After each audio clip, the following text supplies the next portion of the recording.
5월 7일 부활 제5주일 요한이 전한 거룩한 복음입니다. 그때 예수님께서 제자들에게 말씀하셨다. 너희 마음이 산란해지는 일이 없도록 하여라. 하느님을 믿고 또 나를 믿으라. 내 아버지의 집에는 거처할 곳이 많다. 그렇지 않으면 내가 너희를 위하여 자리를 마련하러 간다고 말하였겠느냐. 내가 가서 너희를 위하여 자리를 마련하면 다시 와서 너희를 데려다가 내가 있는 곳에 너희도 같이 있게 하겠다. 너희는 내가 어디로 가는지 그 길을 알고 있다. 그러자 토마스가 예수님께 말하였다. 주님, 저희는 주님께서 어디로 가시는지 알지도 못하는데 어떻게 그 길을 알 수 있겠습니까? 예수님께서 그에게 말씀하셨다. 나는 길이요 진리요 생명이다. 나를 통하지 않고서는 아무도 아버지께 갈 수 없다. 너희가 나를 알게 되었으니 내 아버지도 알게 될 것이다. 이제부터 너희는 그분을 아는 것이고 또 그분을 이미 뵌 것이다. 빌립보가 예수님께 주님, 저희가 아버지를 뵙게 해 주십시오. 저희에게는 그것으로 충분하겠습니다 하자 예수님께서 그에게 말씀하셨다. 빌립보야, 내가 이토록 오랫동안 너희와 함께 지냈는데도 너는 나를 모른다는 말이냐? 나를 본 사람은 곧 아버지를 뵌 것이다. 그런데 너는 어찌하여 저희가 아버지를 뵙게 해 주십시오 하느냐? 내가 아버지 안에 있고 아버지께서 내 안에 계시다는 것을 너는 믿지 않느냐? 내가 너희에게 하는 말은 나 스스로 하는 말이 아니다. 내 안에 머무르시는 아버지께서 당신의 일을 하시는 것이다. 내가 아버지 안에 있고 아버지께서 내 안에 계시다고 한 말을 믿으라. 믿지 못하겠거든 이 일들을 보았으라도 믿으라. 내가 진실로 진실로 너희에게 말한다. 나를 믿는 사람은 내가 하는 일을 할 뿐만 아니라 그보다 더 큰 일도 하게 될 것이다. 내가 아버지께 가기 때문이다. 사랑하는 형제 자매 여러분, 오늘은 부활 제5주일입니다.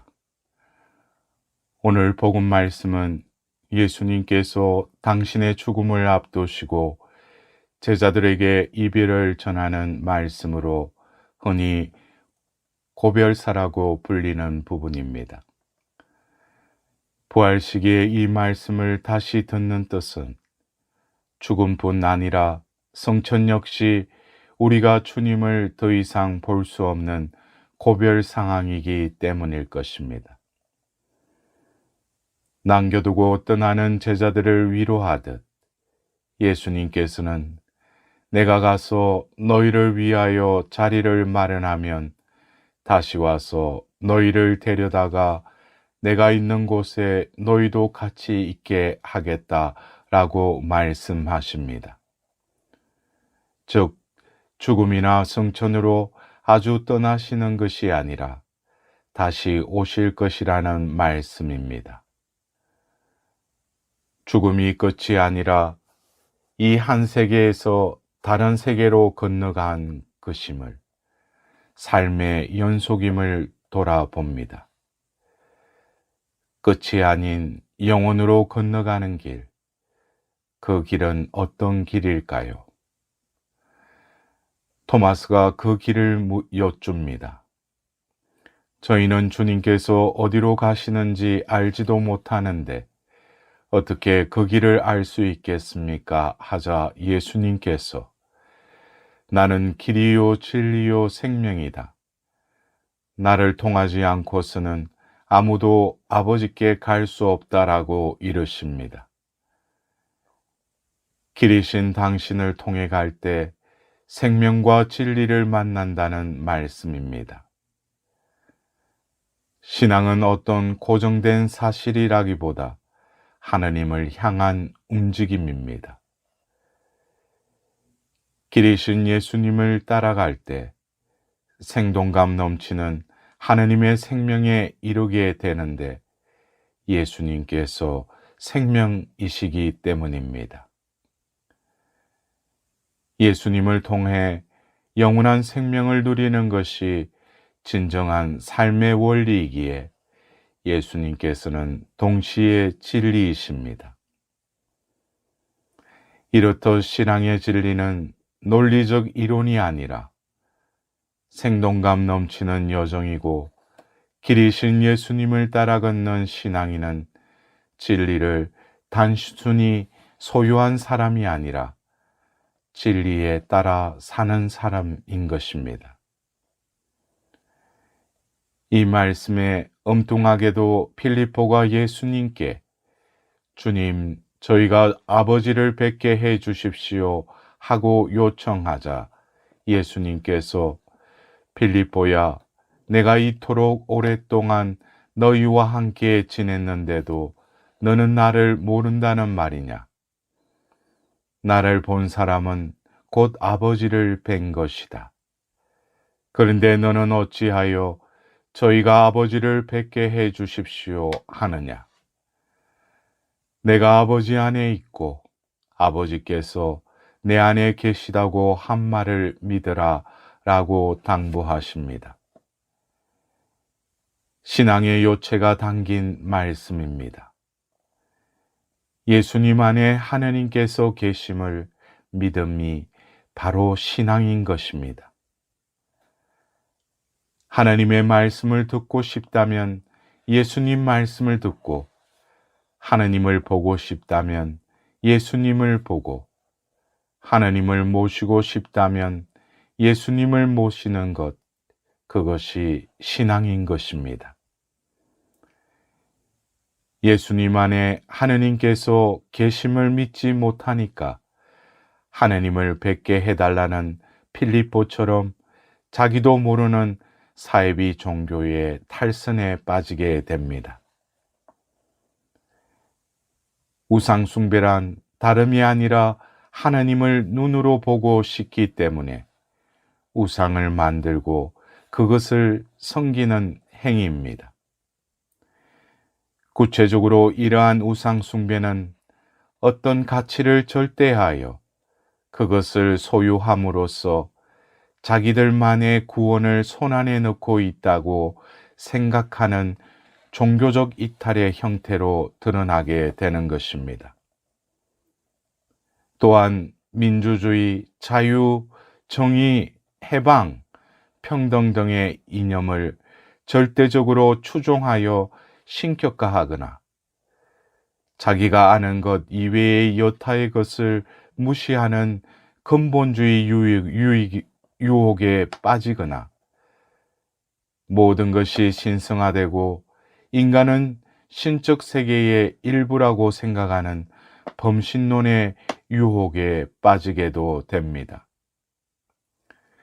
어떻게든 하느님을 보고 싶지만 볼 수 없는 초조감 속에 절망적 방향으로 불신하는 무신론에 떨어지기도 합니다. 이 모든 이탈은 실상 하느님께서 예수님 안에 계심을 믿지 못하는 결과가 아닐까요? 법정스님의 해고록에 이런 말씀이 있습니다. 지난 4월 법회 때였다. 법회를 마치고 나면 내 송은 텅 빈다. 되는 소리 안 되는 소리 쏟아놓고 나면 발가벗은 내 몰골이 조금은 초라하게 느껴진다. 이런 때는 혼자서 나무 아래 앉아 있거나 흐르는 개울가에 앉아 개울물 소리를 듣고 싶다. 굳이 표현을 하자면 나는 홀로 있고 싶다. 남자 불자 한 분이 법회가 끝나자마자 내 뒤를 바짝 따라오더니 바쁘게 가지고 온 책을 한권 펼치면서 좋은 말씀을 한마디 거기에 적어달라고 했다. 나는 방금 법회에서 좋은 말이 될 것 같이 쏟아 놓았는데 그에게는 별로 좋은 말이 못된 것 같았다. 씁쓸한 마음이 들었다. 하도 삼아 지낼 테니 부덕부덕 써달라고 했다. 나는 누구인가? 라고 써주었다. 그는 이 말이 성에 차지 않았는지 다시 좋은 말씀을 써달라고 했다. 말귀를 못 알아듣는 이런 사람에게 더 할 말이 어디 있겠는가? 하는 수 없이 그의 요구대로 좋은 말씀이라고 종이에 가득 찰 만큼 크게 써주었다. 좋은 말씀을 듣기 위해 여기저기 찾아다니는 일이 남의 이야기일까요? 하느님을 뵙겠다고 여기저기 쫓아다니지만 기대와는 달리 번번이 실망하기 일쑤입니다. 그는 우리에게 이르십니다. 내가 이토록 오랫동안 너희와 함께 지냈는데도 너는 나를 모른다는 말이냐? 나를 본 사람은 곧 아버지를 뵌 것이다. 내가 아버지 안에 있고 아버지께서 내 안에 계시다고 한 말을 믿으라. 좋은 말씀은 어디에 있을까요?